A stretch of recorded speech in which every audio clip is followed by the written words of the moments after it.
Boa noite, gente. Tudo bom? Esse negócio está muito alto, tá não? Tá bom?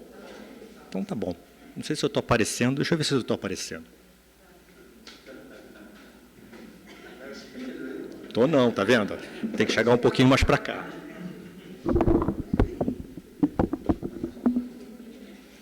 É que as pessoas, para fazer a limpeza, joga para cá, joga para lá, e a gente grava, e quando bota no ar, aparece só metade assim, né? Aí não fica legal. Gente, mais uma vez, boa noite para vocês, sejam todos bem-vindos, né?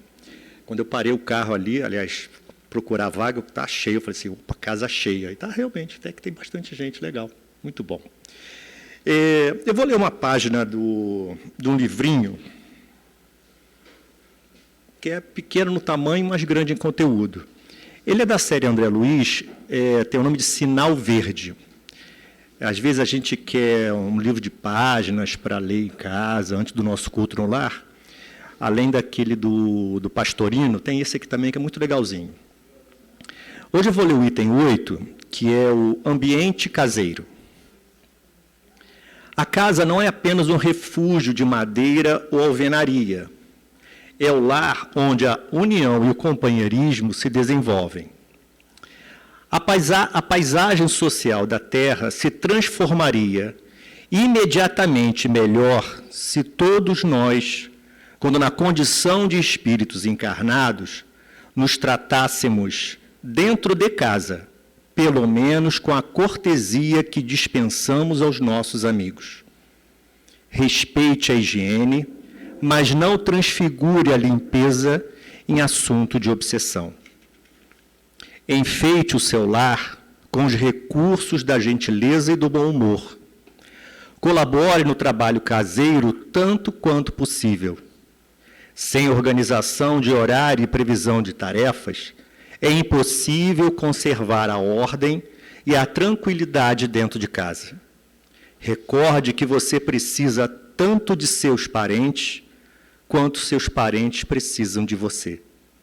Os pequeninos sacrifícios em família formam a base da felicidade no lar.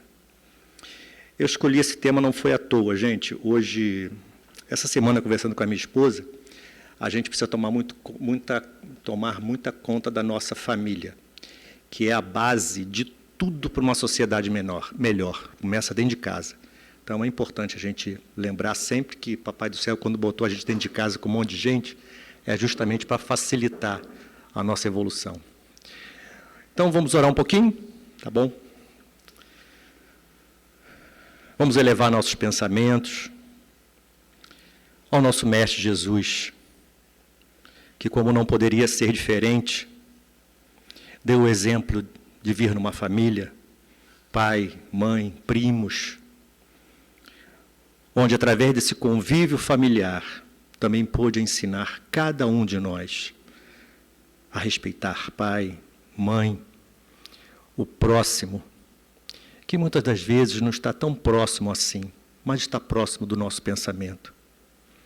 Que o Mestre Jesus nos abençoe, que Ele consiga, ou melhor, que a gente consiga receber dos seus pensamentos aquela visão de união de família, união de amigos, união de país, união de mundo, que tanto precisamos atualmente. Fica conosco, Mestre, e Pai eterno que nos criou, que nos guia, proteja-nos na noite de hoje, agora e sempre. Meus amigos, hoje teremos Marcelo Pellegrino. Seja bem-vindo. Um bom trabalho, Marcelo.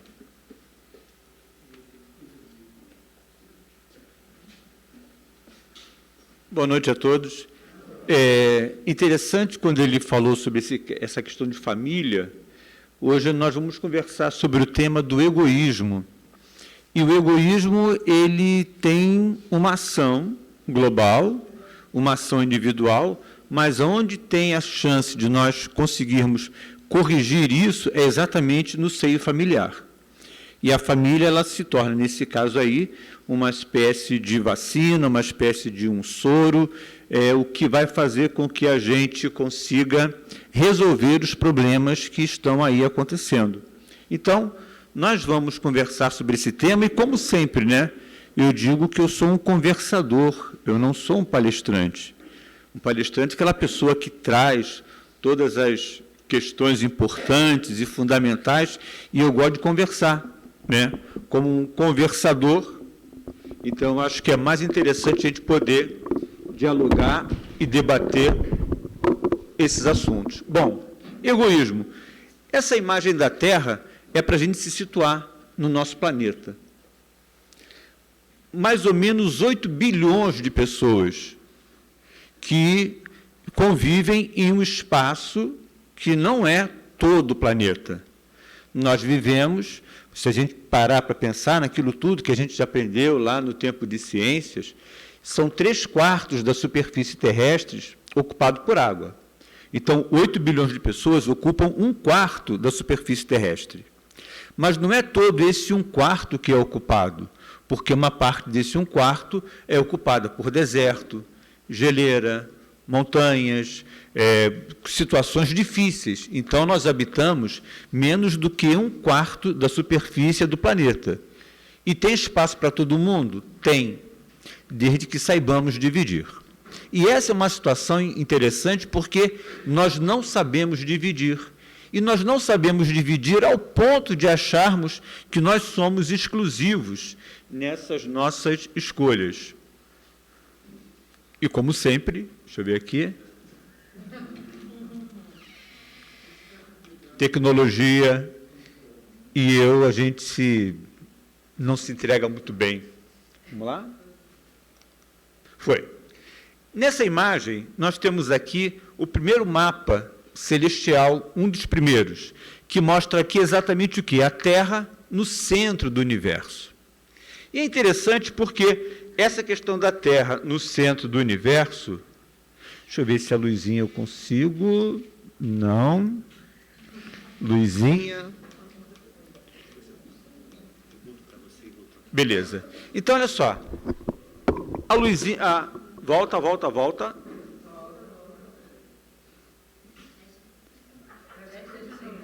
Ok. Ele está... Sabe aquela coisa que a gente chama de obsessão? É isso. Não é só o espírito, é também o aparelho, é o data show, é tudo isso que colabora, mas, como somos espíritas, mantenhamos a fé, a serenidade, a paz. Isso é treino. Imagina que a gente está na fila do mercado e a gente tem aquela pessoa, a gente escolheu aquela fila que só tem uma pessoa com uma cesta com 5 mantimentos, e quando ela chega no caixa, ela faz assim, aí vem uma pessoa com 3 carrinhos, a gente respira fundo, a pessoa não pode passar, e passa rápido, e na hora que ela vai passar o cartão, trava, ela erra a senha, e a gente fica ali, mas tudo em paz. É igual. Vamos adiantar um pouco, né? Essa foto aqui, ela é uma foto um pouco mais recente do que aquela imagem de 1718. Aqui a gente consegue ter uma imagem da Terra dentro de uma outra visão. No geocentrismo, a Terra ela era o centro do universo. Ela era aquilo que, como está aqui representado,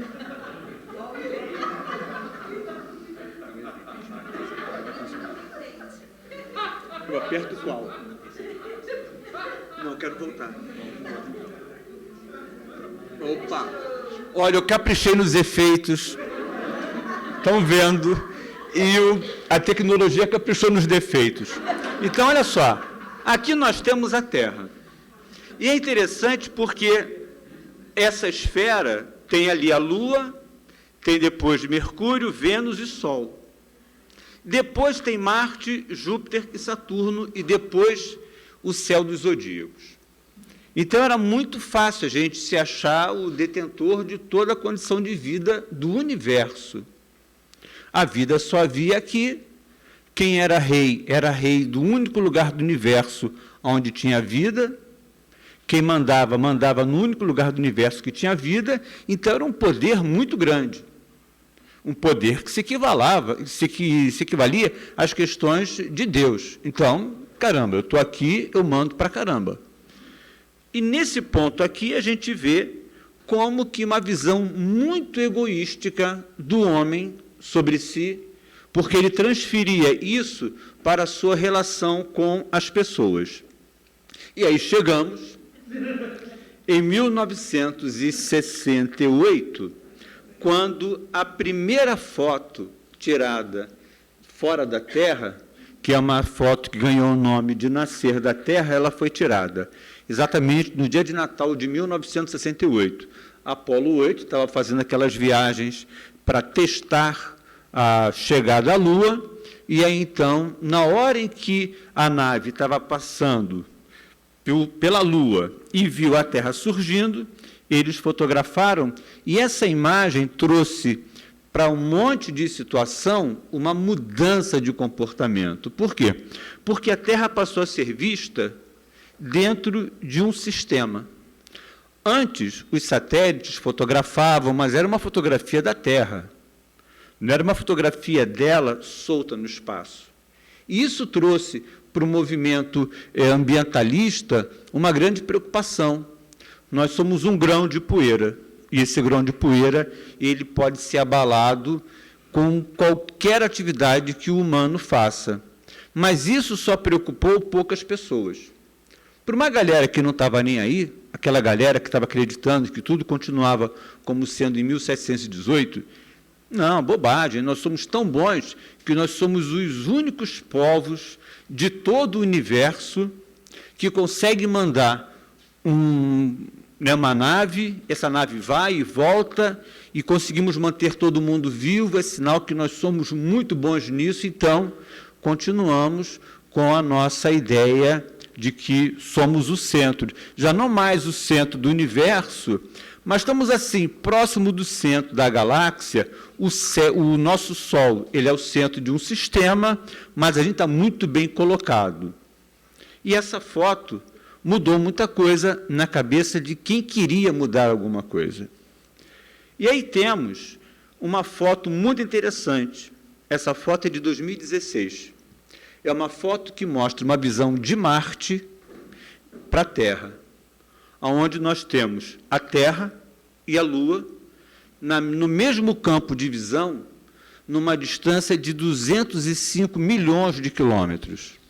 Demora mais ou menos, uma nave não tripulada vai demorar mais ou menos uns 200 dias para chegar a Marte. Uma nave tripulada vai demorar um pouco mais, porque tem que ter mais cuidado, né, com as pessoas. E é interessante que qual é o objetivo de ir para Marte? Colonizar Marte. Porque nós somos tão bons que nós não podemos mais ficar apenas na Terra, nós temos que espalhar a humanidade por o universo.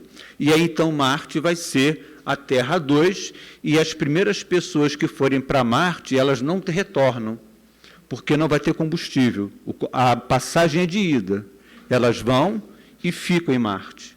E isso vai criar uma outra situação bem interessante, porque as pessoas nascidas em Marte serão os primeiros humanos extraterrestres.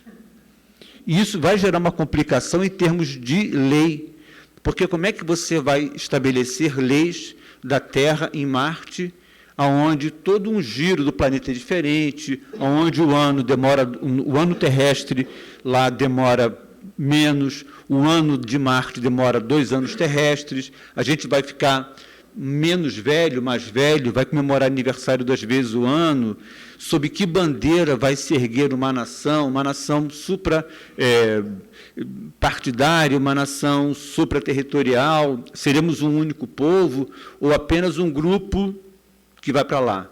O Elon Musk já propõe criar uma colônia com mais ou menos 1 milhão de pessoas.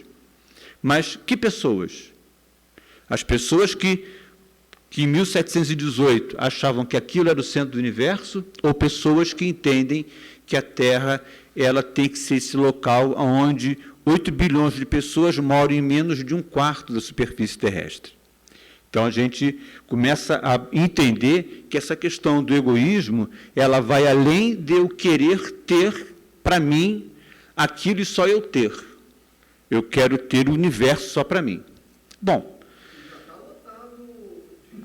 já está lotado, inclusive já temos 2 brasileiros que estão já inscritos para irem nesse primeiro grupo, E a expectativa é que, com humanos, essa viagem dure mais ou menos cerca de 1 ano.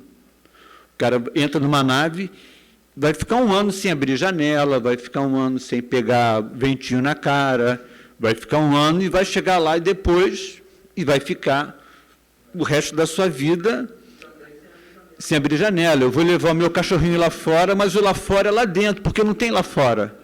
O lá fora é um espaço dentro de um grande galpão, que, se tiver um furinho microscópico, o oxigênio vai embora e todo mundo morre. Ou seja, são, assim, aventuras que a gente tem que pensar da validade dela. Claro que, para a ciência, o avanço tecnológico ele é fundamental, óbvio.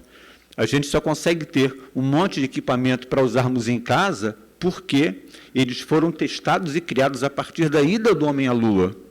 Mas é interessante porque os Estados Unidos, quando começou a ter as pesquisas, eles investiram uma grana enorme para descobrir uma caneta que pudesse escrever em microgravidade. Gastaram uma grana. E o que a Rússia fez? Levou o lápis. Sério. A Rússia levou o lápis. Resolveu o problema. Os Estados Unidos, vamos fazer uma pesquisa para descobrir uma caneta que escreve em microgravidade. As soluções mais simples são as que mais resolvem. O egoísmo se resolve com solução simples, tipo, não, filho, tem que dividir isso com o amiguinho. Hoje você vai levar um lanche, mas é para todo mundo.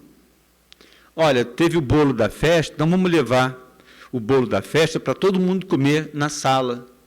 Isso aqui, ele é seu, mas você tem que aprender a dividir. Você vai levar o lápis para o espaço que ele funciona perfeitamente. Vamos deixar isso daqui um pouco para frente e vamos pensar. Fábula da Branca de Neve, a famosa Rainha Má, que acabou depois sendo chamada de Madrasta Má. E eu fico meio preocupado, por que sempre a malvada é a madrasta, né?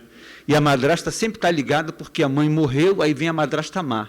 Então, isso é um peso, né, nas relações atuais, que tem madrasta que é boadrasta. Eu tenho lá em casa um exemplo disso, meus filhos têm esse exemplo, né? Ela está ali, ó. Então, a boadrasta, ela nunca é relatada. E no conto original dos Irmãos Grimm, não era uma madrasta, era a mãe. Era uma mãe que tinha um problema, que viu a filha crescer e tinha um monte de coisa lá mal resolvida na vida dela. Mas aí é outra história. A madrasta, então, vamos pegar aquilo que a gente aprendeu na Disney. O que a rainha sempre tem uma pergunta? Ela sempre vai para o espelho e pergunta, tem alguém que é mais bonita do que eu? E o espelho responde, não, você é mais bonita. E aí tudo bem. Fica tudo bem para a Branca de Neve, tudo bem para os anões, tudo bem para o espelho, tudo bem para o caçador, para o príncipe e para o cervo, que não foi morto. A vida tranquila. A rainha voltou lá e perguntou, tem alguém mais bonito que eu? Não, rainha, você é mais bonita. Bom, a vida segue. Anão catando diamante na mina, cantando eu vou. Branca de Neve fazendo comida para os anões. Aquela felicidade toda, o caçador só caçando, sem ter que fazer maldade com ninguém. O príncipe vivendo a sua vida de príncipe. O espelho refletindo as coisas todas. E a vida seguia. Um dia, a rainha perguntou, e o espelho responde que sim. Mas, além de responder que sim, ele indica quem? Sim, tem uma que é mais bela, e é a Branca de Neve. Quando a rainha ouve isso, ela fica tomada de um sentimento que, então, ela não estava querendo experimentar. E aí a vida ficou ruim, o bicho pegou. O bicho pegou para a Branca de Neve, para os anões, para o caçador, para o príncipe. O cervo foi morto para poder enganar a rainha. E a rainha virou uma bruxa. Por quê? Porque quando a gente não consegue entender ou aceitar a realidade do jeito que ela é, a gente sofre. E o nosso sofrimento, ele se dá porque nós não queremos abrir mão, não de conquistas, porque aquilo que é conquistado não é perdido, aquilo permanece. A gente não quer abrir mão da superficialidade. E aí, o que vai acontecer nessa situação? Essa rainha vira uma bruxa. E, ao virar a bruxa, é uma situação que, na história, não tem retorno. Como que a historinha da bruxa acaba? Com ela sendo morta. Isso acontece por quê? A rainha, né, Greenhild, não estava pronta para ouvir aquilo que não gostaria de ouvir. Era imatura, profundamente egoísta. Ela queria ser a única bonita do reino. Não é que ela não quisesse dividir o espaço. Não, ela queria ser a única. Não é que ela não quisesse, tem aqui também um segundo lugar, terceiro lugar. Não, eu sou a única. Eu estou no primeiro, segundo, terceiro lugar do campeonato de beleza. E, na medida em que ela não suporta isso, ela passa a querer realizar ações para impedir que alguém tentasse suplantá-la. Isso acontece na nossa família, e aí, como muito bem colocou o Antônio na sua prece, na sua reflexão, na família a gente tem esse antídoto. De que maneira? Quando você fala para sua filha, para o seu filho, que ele é muito bacana, que ele é muito bom, que ele é muito especial, mas que há outras pessoas também muito bacanas, muito legais e também especiais. Se a gente não começa a ensinar para os nossos filhos nessa relação que há outras pessoas no mundo, ele cresce dentro de uma visão umbilical. Ou seja, só vai servir para ele e para o mundo aquilo que vier a partir dele. Mas, Marcelo, o que isso tem a ver com doutrina espírita? Muito. E tanto quanto doutrina espírita tem a ver com o momento que estamos passando. Então, uma coisa que eu descobri é que essa rainha má, que na história dos irmãos Grimm é a mãe, ela era boa para Branca de Neve, ela tinha cuidados com ela, tinha preocupação, mas, claro, que aí tem todo um mito que é explorado, e aí quem estuda psicologia vai poder pegar essa história e vai, assim, ficar feliz da vida. O que é o egoísmo? No Evangelho segundo o Espiritismo, capítulo 11, item 11, tem uma lista que eu confesso que, quando eu li, eu fiquei envergonhado de ler tudo isso. Chaga da humanidade. Assim, é como se fosse uma lista de ofensas. Monstro devorador das inteligências. Filho do orgulho. Se alguém é orgulhoso, é pior do que ser egoísta, tá? Porque o orgulho, ele gera o egoísmo. Imagina você ser chamado de filho do orgulho. É uma ofensa. Negação da caridade. A caridade entendida como benevolência, indulgência e perdão. Maior obstáculo à felicidade dos homens. Tem que desaparecer. Couraça que cobre os corações. Obsta o progresso moral. Causador de todas as misérias do mundo terreno. Então, dele originam-se os pecados capitais. Quais são eles? Avareza, gula, inveja, ira, luxúria, preguiça e soberba. Então, o fato de alguém ser egoísta, veja bem, vamos entender que há um lado aceitável do egoísmo pela preservação de determinadas coisas da sua vida, e há o lado ruim do egoísmo, o lado perverso, que é quando eu quero preservar a minha vida pela exclusão das outras vidas. Nós vivemos atualmente uma situação no mundo, uma situação no Brasil, em que a gente quer que a nossa vida seja garantida pela exclusão da vida do outro. Eu excluo o outro, eu excluo a ideia do outro, eu excluo o sentimento do outro, eu excluo toda e qualquer outra possibilidade que o outro tem de pensar diferente de mim. Então, eu cancelo nas redes sociais, eu excluo da minha rede de contatos, eu bloqueio o acesso da pessoa àquilo que eu tenho, e eu vou limitando, e eu vou começando a conviver com apenas as pessoas que refletem as minhas ideias. Eu só vou ficar refletindo com o meu espelho. Eu não vou mais me dar o direito de viver o contrário ou entender que a contrariedade, o atrito, ele faz parte de um natural processo de crescimento, porque eu não sujeito, eu não consigo, eu não suporto viver aquilo que a gente chama de frustrações. E que são fundamentais, por quê? Porque quando eu tenho uma situação de atrito, eu vou ter uma situação de crescimento. E por que crescimento? Porque aquilo que atrita vai fazer com que eu busque entender o que está se passando.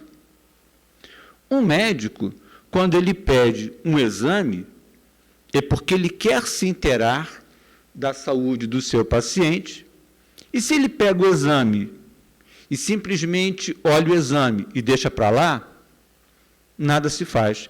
Mas ele pega o exame porque ele quer entender o que está causando uma diferença na saúde daquela pessoa. Se ele simplesmente desse ouvido a ideia dele, não, todo mundo aqui é muito bom, todo mundo aqui está muito bem, todo mundo aqui é muito saudável, não vou ficar pedindo exame para ninguém, porque eu não vou querer espetar o braço das pessoas, e vai todo mundo ficar feliz para caramba, eu não contribuo para o crescimento de ninguém. Na sociedade atual, e no atual momento político que nós vamos viver daqui a alguns dias, porque no dia 16 de agosto começa a campanha eleitoral, que é uma campanha que, e aí, sem ideia de partido, sem ideia de políticos, mas com ideia de estarmos em paz. Sabe por quê? Porque vão começar todas as ações de tentar descaracterizar ideias, pessoas e pessoas que acreditam nessas ideias e pessoas. Vai começar um movimento, como nós vimos em 2018, onde, por conta de um egoísmo exacerbado, as pessoas entraram numa cisão e as pessoas perderam, cancelaram, bloquearam, fecharam o coração para o convívio com aquele que pensa diferente. E pensar diferente é um direito que todos nós temos, porque todos nós somos indivíduos. A humanidade ela é composta de 8 bilhões de indivíduos, e não uma pessoa e 7 bilhões 999 milhões de espelhos. São 8 bilhões de pessoas que pensam diferente.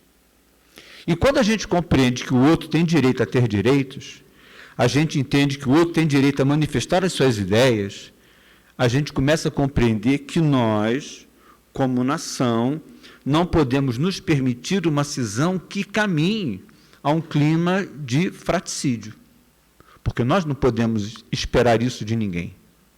Nós não podemos deixar que isso brote do nosso coração no sentido de eu não gosto daquela ideia, eu vou me opor àquela ideia, eu vou me opor àquela pessoa, e eu vou bloquear aquela pessoa, eu vou negar aquela pessoa, eu vou negativar aquela pessoa, e vou, e quando eu vejo, eu contribuí com o meu pensamento para que uma ideia armamentista, uma ideia de violência, seja percebida, vista e sentida por alguém que, com menos equilíbrio do que o nosso, vai lá e executa uma ação de violência. Então, o egoísmo, por ser o originador disso tudo, ele é o que está por trás das ações de violência que as pessoas têm na defesa de ideias. E nós não podemos, ou melhor, não devemos, porque poder, nós podemos, mas nós não devemos nos permitir caminhar um caminho de dor e sofrimento que vão levar uma nação, um grupo de pessoas, um clube de futebol, uma casa espírita, uma igreja, qualquer que seja, a uma cisão, porque pessoas com ideias diferentes estão brigando por ideias. Isso daí é muito perigoso, sempre. O egoísmo, a chaga da humanidade, tem que desaparecer da Terra. Isso é um fato. Por que ele tem que desaparecer da Terra? Porque, senão, a gente vai continuar vivendo com isso. E cansa. Cansa a gente viver em um clima desfraterno. cansa a gente chegar no local e receber olhares e dar olhares. Porque isso cansa, nós temos que acabar com isso. Porque ele tem que desaparecer da Terra. Mas como que ele vai desaparecer? Na questão 919 do Livro dos Espíritos, tem uma proposta de solução, que é qual? Homem, conheça-te a ti mesmo. Como é que eu vou me conhecer se eu não convivo com quem pensa diferente de mim? Olhar no espelho não faz com que eu me conheça. Olhar no espelho só faz com que eu me reflita. Eu só vou me conhecer quando alguém que pensa diferente de mim me diz, olha, essa tua ideia é bacana, mas pode melhorar. Olha, essa tua ideia não é muito legal, mas ela pode melhorar. Quando a gente convive com as diferenças, nós vamos começar a entender realmente quem somos. Nós só conseguimos introjetar dentro dos nossos corações o que é o Espiritismo quando a gente começa a conviver lá fora. Sabe por quê? Aqui é muito fácil. Aqui é fácil ser espírita, porque todo mundo está sob uma vigilância, no mínimo, essa vigilância de continuar parecendo que é espírita. Ah, eu sou espírita, então eu estou na fila da cantina, só tem um quibe, eu quero um quibe. A pessoa aqui de trás falou, nossa, um tempão que eu não como quibe. Que droga que eu não sou surdo, porque eu ouvi a pessoa, então como eu sou espírita, estou na casa espírita, ah, a senhora quer um quibe, né? Pode passar à minha frente, minha senhora, e comer o meu quibe. Mas aqui eu estou sob essa vigilância minha e coletiva. Mas se eu estou em qualquer outro canto e tem um quibe, e eu ouço o pessoal de trás, nossa, maior vontade de comer um quibe. Aí a gente pensa, perdeu. E já berra, ó, esse quibe é meu, hein? E fala isso olhando para trás. Para impor. Mas é lá fora. É lá fora que esse convívio com a diferença que vai fazer a gente entender o que é ser espírita. Eleonora lembra, uma vez, nós trabalhamos na mesma casa, no mesmo colégio católico, e teve uma vez uma atividade muito bacana, o rapaz que estava coordenando, ele perguntou, quem daqui é católico? Né? Uma galera. Quem daqui é evangélico? Uma galera. Quem daqui é espírita? É nós dois. E abriu-se um vácuo. A gente levantou assim, todo mundo arrastando a cadeirinha, para lá, para cá. Aí, lembra, Eleonora? Mas assim, foi instantâneo. Nós levantamos a mão e brum. Assim, caramba, se fosse mais intenso o vácuo, a gente teria caído, carregado pela diferença de pressão atmosférica. Mas, felizmente, ele se segurou na cadeira. Mas sabe o que é mais legal? Para as freiras, não fez diferença. Tanto que a gente está lá.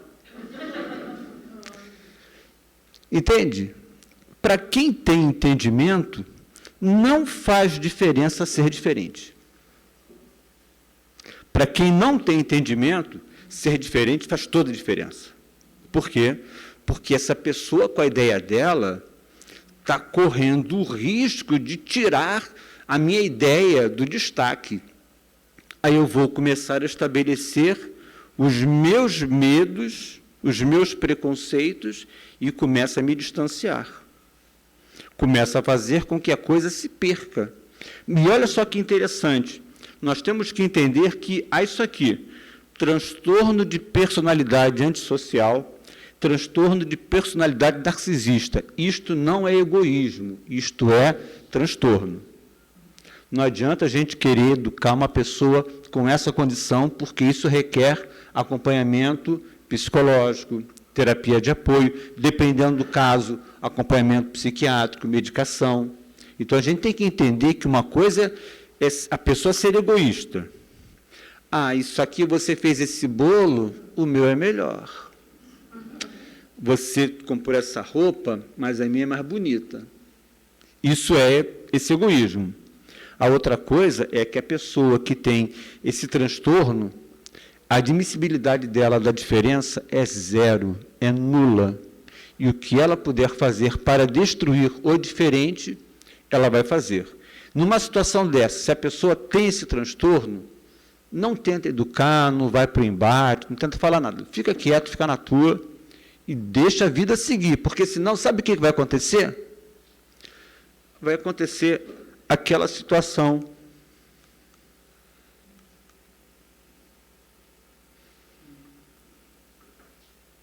fica mal para o anão, fica mal para o espelho, fica mal para a Branca de Neve, fica mal para o cervo, fica mal para todo mundo. Está convivendo com alguém assim? Sai fora. Ah, mas eu sou espírita, eu tenho que educar. Você é espírita, tem que educar. Você vai fazer prece intercessória. Você vai colocar o nome na casa espírita. Você vai vibrar por aquela pessoa no culto cristão do lar. Você vai falar com o Edson e colocar o nome na reunião de desobsessão da quinta-feira. Ponto. Mas você não vai para esse embate, por quê? Porque você vai se intoxicar. Você vai ganhar maçã podre. Você vai ganhar alguma coisa que vai te fazer muito mal. Ah, então eu vou ter que preservar a minha integridade? Vai. Mas isso não é egoísmo? É o egoísmo saudável. Quando eu me preservo, é o egoísmo saudável. É proteção. É uma proteção e é uma necessidade de sobrevivência. E isso é muito sério, porque uma pessoa, naquela situação de querer destruir a tua ideia, ela te destrói. Isso é muito complicado. E, sem julgamento de valores, foi aquela situação que nós vimos no Rio Grande do Sul, onde duas ideias, no Paraná, onde duas ideias contrárias, independente de qual seja melhor ou a pior, não me cabe, apenas a ideia que aconteceu. Eu penso diferente, você pensa diferente, eu acho que o meu pensamento é melhor, não, o pensamento melhor é o meu, eu tenho uma arma para defender a minha ideia, você também tem uma arma, vamos trocar de armas, vamos trocar de revólveres e balas, e duas famílias arrasadas. Então, entendam que a gente tem que cortar isso na raiz. E como que a gente corta isso? Não escolhendo lados, escolhendo o Cristo. Ah, então é para a gente não ter uma opção? Claro que teremos opções. Mas a nossa grande opção é qual? Pacificação. Ponto. O restante, a gente tem que tomar muito cuidado mesmo. Ah, porque a gente tem risco de levar um tiro e morrer? Todos nós. Não há uma outra situação. Ninguém aqui vai ter um corpo que viva na imortalidade. Nossos corpos morrem por diferentes razões, diferentes modos, diferentes meios. Mas eu tenho que garantir uma tranquilidade nas relações. Por quê? Porque as tranquilidades pacificam e a gente tem que fazer isso. Não é porque o nosso país seja pacto do evangelho, isso, aquilo, não. Porque nós temos esse direito de ter uma vida tranquila. Então, vamos lá. Então, isso aqui, gente, pessoas com esses transtornos se afastem, porque não é muito bacana. Bom, o que o Espiritismo pode fazer para combater o egoísmo? Primeiro de tudo, o Espiritismo, como doutrina, como livros, ele não faz nada. Livro não faz nada. Mas o livro pode educar o espírita. E o espírita, sim, que vai ter o cuidado. Mas o livro, ele está ali. O livro está ali. O livro está na biblioteca. E aí? O que o livro faz? O livro não faz nada. O que faz? Nós. Então, o livro, o espiritismo, ele pode estimular o espírita. E o espírita, sim, pode fazer tudo. Isso a gente tem que entender. Eu não sou melhor porque eu sou espírita. Eu não sou melhor porque eu frequento uma casa espírita. Eu sou melhor porque eu, ao não frequentar a casa espírita, estando no mundo, eu dou exemplos daquilo que eu acredito, porque eu aprendi, li, entendi, mas eu estou vivendo isso lá fora, e não aqui dentro, porque aqui é fácil. Aqui é fácil ser espírita. Lá fora, onde o bicho pega, onde a rainha má manda o caçador matar o cervo, para matar Branca de Neve, para matar Anãozinho, para matar o príncipe, aqui é tranquilo. Mas é lá fora que a gente tem que dar esse exemplo. Quais as emoções que devem ser estimuladas para combater o egoísmo? Duas coisas muito bonitas, altruísmo e companheirismo. É muito bonito. A gente vê essas duas palavras e pensa, nossa, que coisa bonita, temos que estimular a fraternidade, temos que estimular o altruísmo, temos que estimular o convívio. Bacana. Como? Porque senão a gente cai de novo em uma repetição. Como?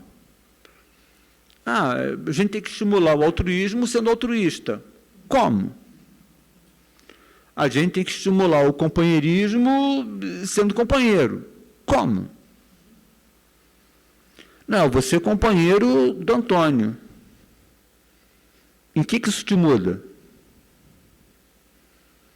Ah, você é companheiro do Edson. Em que isso me muda?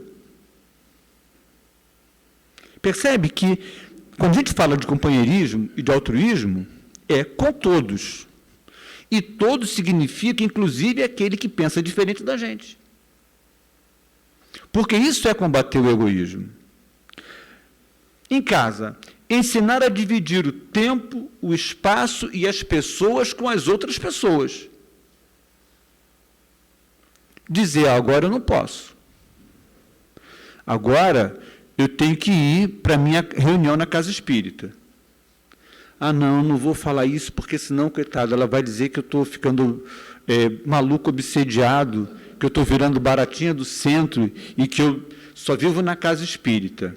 Então vou deixar de ir na casa espírita hoje, simplesmente para ficar sentado, sem fazer absolutamente nada, porque aquela pessoa, no seu afã de egoísmo, não quer que eu saia de casa. E eu não percebo que, por trás daquilo, pode ter algum companheirinho que está querendo me atrapalhar e que fica me perturbando. O tio Edir, o presidente da Casa de Jesus, que é a minha casa de cria, né, onde eu me criei como espírita, ele contava uma história muito interessante. O tio Edir, né, os dois são desencarnados, e a tia Zeni. E a tia Zeni é uma pessoa muito carinhosa, mas muito, nem ríspida, nem seca, uma pessoa assertiva. Aí um dia ele estava se arrumando para ir para a reunião mediúnica, e faltava mais ou menos meia hora para ele sair de casa, pegar o ônibus em Copacabana, ir para São Cristóvão.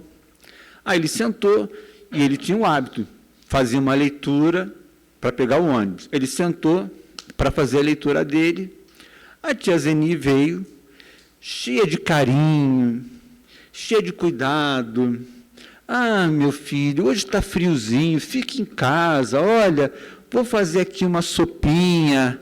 E ele falou assim, nossa, é mesmo, né? Está ficando meio frio. De fato, uma sopinha agora cairia bem. Aí ele se tocou, peraí, hoje é dia de reunião mediúnica, eu estou sentado para fazer, não posso não, Zeni, eu tenho que ir para a casa espírita. Aí a chave virou. Porque isso mesmo. Porque você não cuida da casa, você não cuida da família. Foi. Ele ficou quieto, ouvindo, deu a hora, levantou, pegou o ônibus e o problema incorporou na reunião. Você é um maluco de deixar tua mulher fazer aquilo com todo contigo. Ou seja, nós estamos no alvo das atenções. E aprender a dividir tempo, espaço e pessoa com outras pessoas combate. É aquilo que o Antônio falou sobre família. É ali que a gente está educando. Compreender como a reencarnação relativiza posse e torna efêmera a luta desumana pelas conquistas daquilo que o ladrão rouba, a traça destrói e a ferrugem consome. Quando eu pego o Espiritismo e trago essa informação para a minha vida e começo a ver, cara, é muito bom ter um carro novo? Deve ser.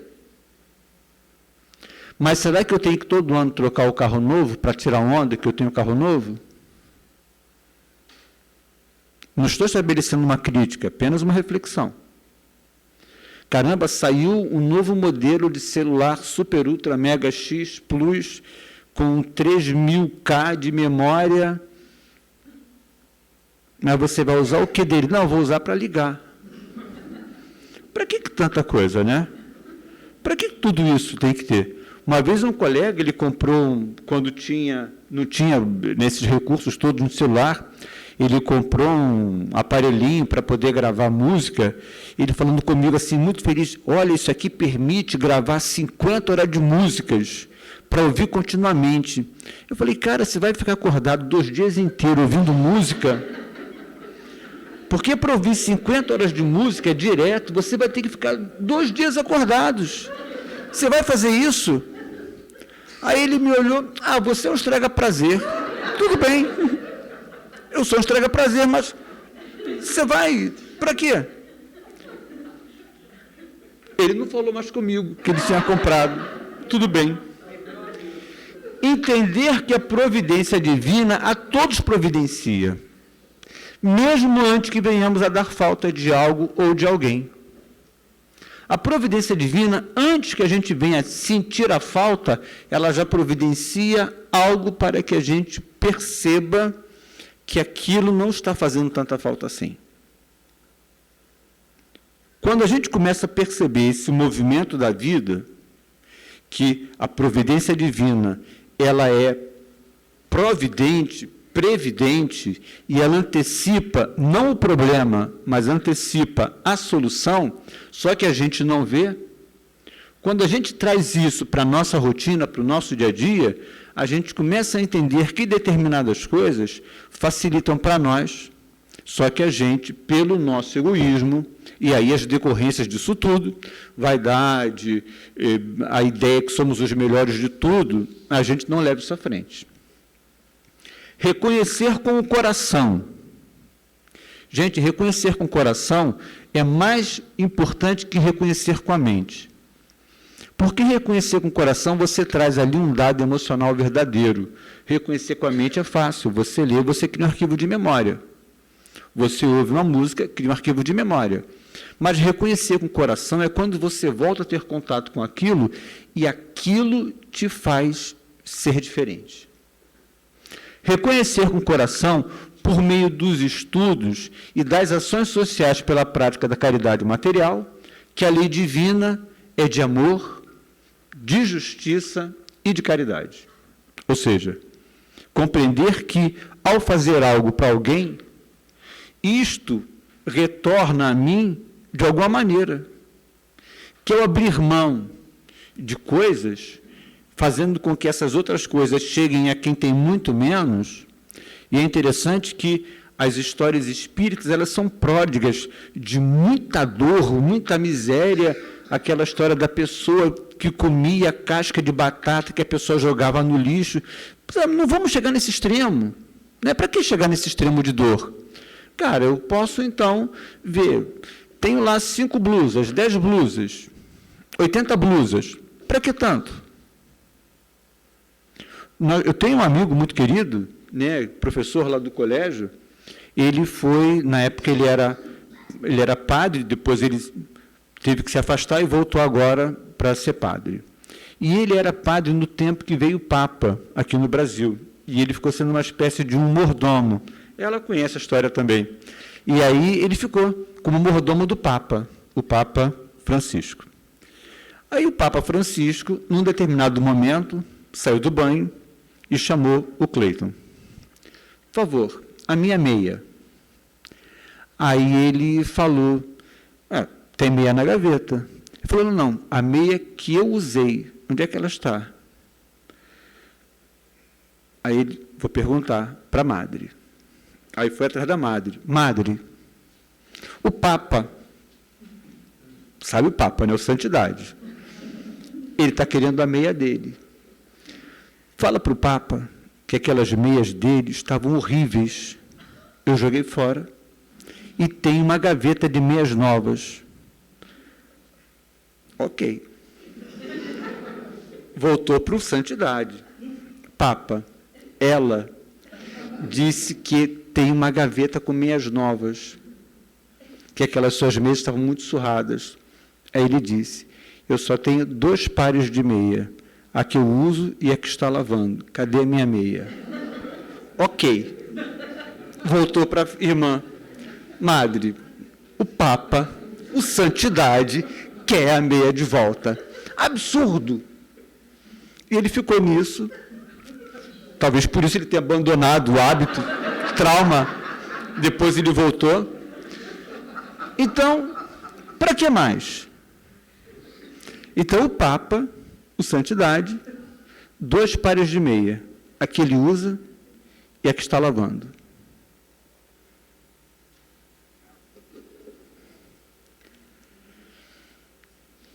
Haverá casos que se convenha, se desvende o mal de outrem. Muito delicada essa questão. Para resolvê-la, é necessário se torna apelar para a caridade bem compreendida, caridade naquele sentido, benevolência, indulgência e perdão. Se as imperfeições de uma pessoa só ela prejudicam, nenhuma utilidade haverá nunca em divulgá-la. Se, porém, se podem acarretar prejuízo a terceiros, deve entender-se de preferência ao interesse do maior número. Se alguém é apenas egoísta com uma coisa dele e que não vai interferir na vida de ninguém, deixa. Não é da sua responsabilidade. Mas aí nós temos aquele egoísmo de querer mandar nos outros. Porque isso também é um egoísmo. Não, mas ele está errado. Ela não pode fazer isso. Ela não tem esse direito. Opa, quem foi que disse que não tem esse direito? Quem foi que disse que não pode? Percebe? Se é uma coisa que interfere só na pessoa, ele tem aquele casaco velho que não joga fora. Qual é o problema? Quem usa o casaco velho? Ele. Ele te obriga a usar o casaco velho? Não. De quem é o problema? Dele. De quem é a solução? Dele. Acabou o problema. Mas eu não gosto que ele use aquele casaco velho. Aí é um problema teu. Percebe? Mas se a pessoa... não, eu tenho um carro velho, não é nem clássico, é velho. Carro clássico, ele é bonito, encerado, liga, ele pega, funciona. Carro velho. Não, ele tem um carro velho, e ele não quer se livrar do carro velho, e ele anda com o carro velho na rua, com perigo de não frear, perigo de bater, perigo de passar tétano em quem for atropelado, perigos. Isso é pior para todo mundo? Então a gente tem que denunciar. Fulano, você tem que jogar fora esse carro. Percebe como, quando é uma coisa que é só da pessoa, e que não vai trazer problema para os outros, mas se aquilo começa a trazer problema para os outros, aí a gente tem que falar que é hora de abrir mão daquilo. Deixar a coisa seguir, deixar a coisa caminhar. Voltando, então, para a questão do espaço. Aí temos a Terra de 1718, a Terra de 68, a Terra de 2016. Essa visão geocêntrica, visão da Lua, visão de Marte. É a mesma Terra. O que as diferencia?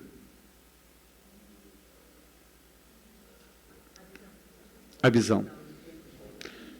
O ponto de vista. Visão. Qual delas é a visão mais egoísta? A geocêntrica. Qual é a visão que abre mais o nosso campo, a percepção que nós não estamos sozinhos no espaço? Terra vista de Marte. É a mesma Terra. Mas o que muda é exatamente a visão que eu tenho sobre ela. Mas mais do que a visão sobre a Terra, é a visão sobre a minha existência nesse planeta.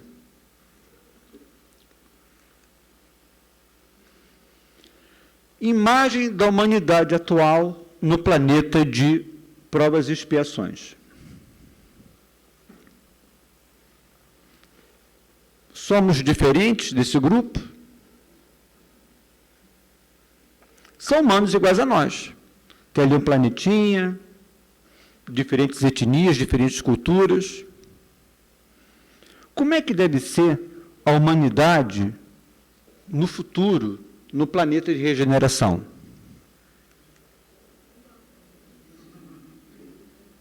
A mesma. A mesma. Se seremos iguais, o que nos tornará diferentes? Respeito, o como agir. Eu entender que todo mundo tem direito a ter direitos. Eu compreender que eu posso ser diferente e é legal. Eu compreender que eu posso ser igual e também é igual, é bacana, é legal. Eu não tenho que ser diferente porque, de repente, ser diferente é mais interessante que outra coisa, não. Essa transferência não vai ser porque a rocha, a terra, a água se tornou melhor. Não é isso aqui que muda. Isso aqui acaba. Isso aqui a traça rói, ferrugem consome, uma marreta destrói. Isto acaba. Mas o que fica? O livro acaba. Muda a ortografia, fica úmido, perde. O que fica? A prática, o exercício, a coisa boa. O que fica não é isso. O que fica é isso. E se eu não fizer por onde, não tem problema, a gente continua. Do mesmo jeito. Mas outros progredirão. Aí aquilo que é colocado no Livro dos Espíritos. A gente pode atrapalhar o processo evolutivo, seremos levados de roldão. Mesmo que eu não quero ser bom. Não, você vai ser. Fica tranquilo, você vai ser bom. Eu quero continuar torcendo pelo meu time de futebol. Tudo bem. Vai ter estádio de futebol? Vai. Vai ter Maracanã? Vai. Só que aí, ao invés de eu torcer para que o meu time vença, eu fique zoando o outro, vai todo mundo torcer pelo empate. Hoje vai ter um empate maravilhoso. Empatamos de 5-5. Que beleza, todo mundo feliz da vida. A minha escola de samba desfilou e foi a melhor junto com todas as outras 12. Cara, que bacana. Porque eu vou entender que ninguém é feliz sozinho. Porque essa felicidade exclusivista, ela não inclui o outro que é diferente. E porque não inclui o outro que é diferente, ela se torna ruim de ser experimentada. São agora 8 horas, espero ter sido útil.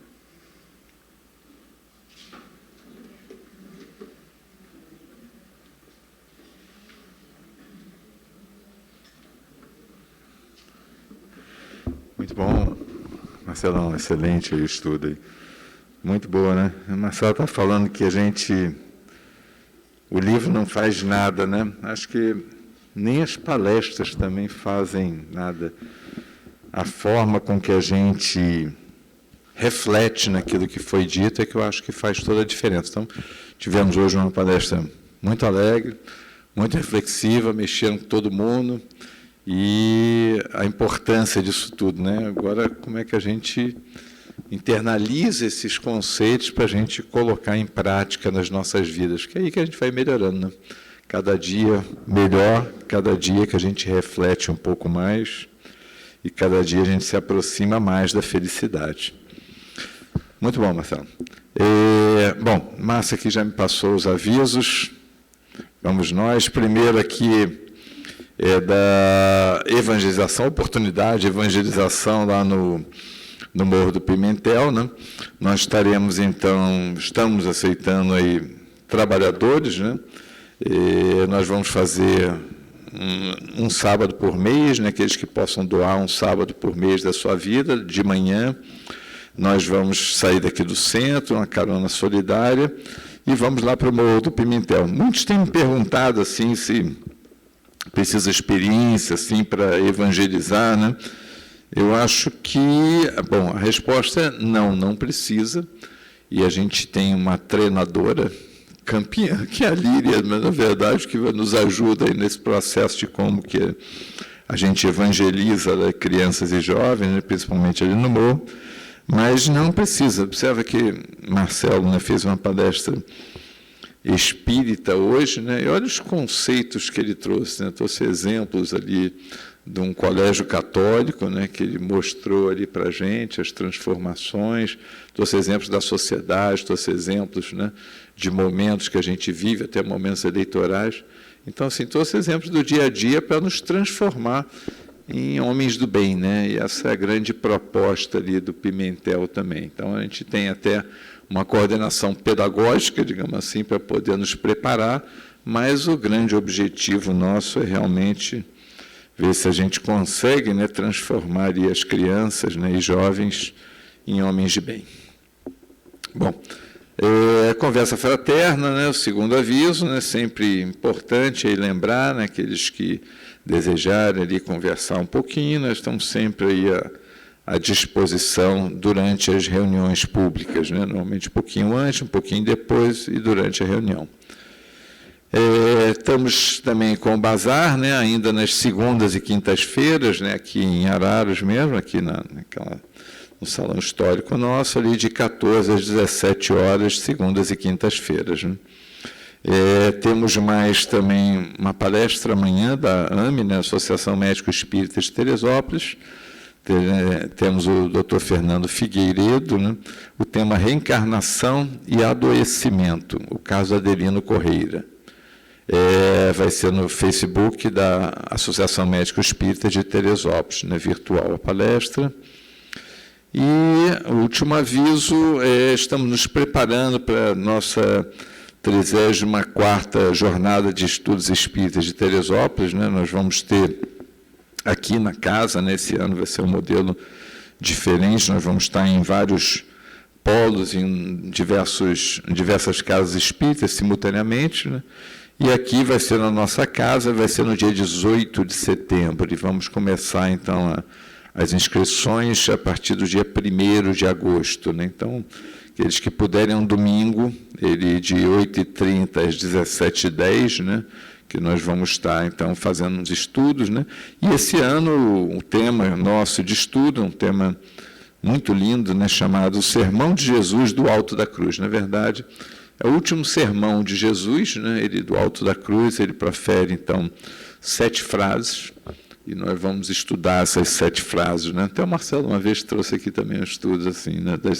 Vamos estudar e nos aprofundar aí nessas 7 frases ali para tirar todo o proveito delas para a gente. Então, vamos fazer isso de manhã e de tarde, então é um estudo aprofundado, né? Já estamos aí levantando bibliografia já desde o início do ano, né? Então tem muita coisa para a gente ver, para a gente estudar. Vários expositores aqui presentes também, já devem estar estudando aí bastante. E vamos nós, então. Marcelo.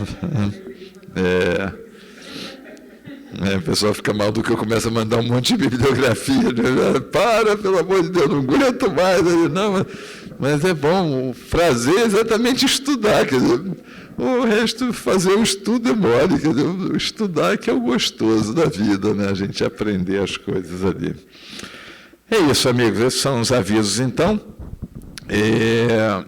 Alguém nos visita hoje pela primeira vez?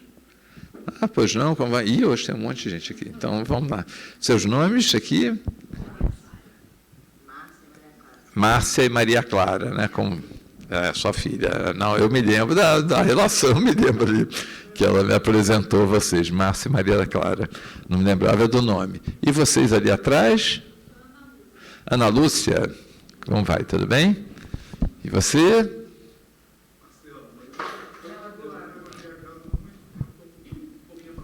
Ah, então tá bom, mas seja muito bem-vindo aí de volta aí também, né?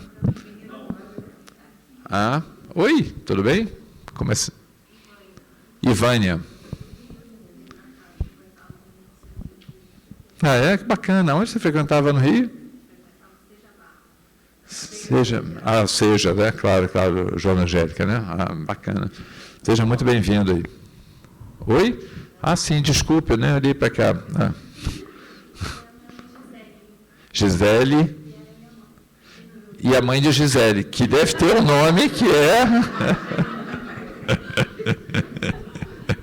Seja muito bem-vindo. Espero que tenham gostado disso tudo e querendo também informações aí sobre a casa, aí será um grande prazer e ajudá-los aí, tá? Amigos, então vamos fazer a nossa prece aí de encerramento, né? Para depois passarmos aí para o trabalho de passe, né? O Edson já está lá, vai coordenar o trabalho de passe, que os que desejarem tomar o passe, aguardem aí que seremos chamados. Chamar o Carlos, então. Carlos Alberto, pode fazer a nossa prece de encerramento, Carlos, por favor?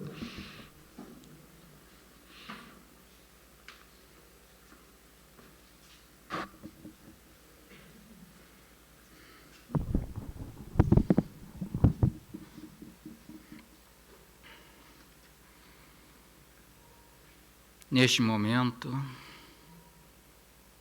que tantas reflexões temos a fazer. Pensarmos em como temos que mudar, como temos que progredir. E isso nos leva, Senhor, a lembrar de Ti. Há 2000 anos já nos ensinastes tudo. Mas rebeldes que somos, teimamos em não ouvir. Teimamos em não aprender. Retorna, Senhor, com Teus emissários. Retorna, Senhor, a nos envolver. Todos no orbe terrestre, envolvidos em Teu amor, para que aprendamos definitivamente a seguir Teus ensinamentos. Nos libertarmos das amarras do egoísmo, nos libertarmos do orgulho, através da vivência no bem, de exemplificar Teus ensinamentos e de nos reconhecermos, acima de tudo, como irmãos. E assim nos amarmos a todos, assim como ensinastes, Senhor. Ampara-nos na nossa jornada, fortalece-nos para que não cedamos às fraquezas, que busquemos incessantemente seguir-te. Envolve-nos a dor de Senhor com o Teu amor, hoje e sempre. Graças a Deus.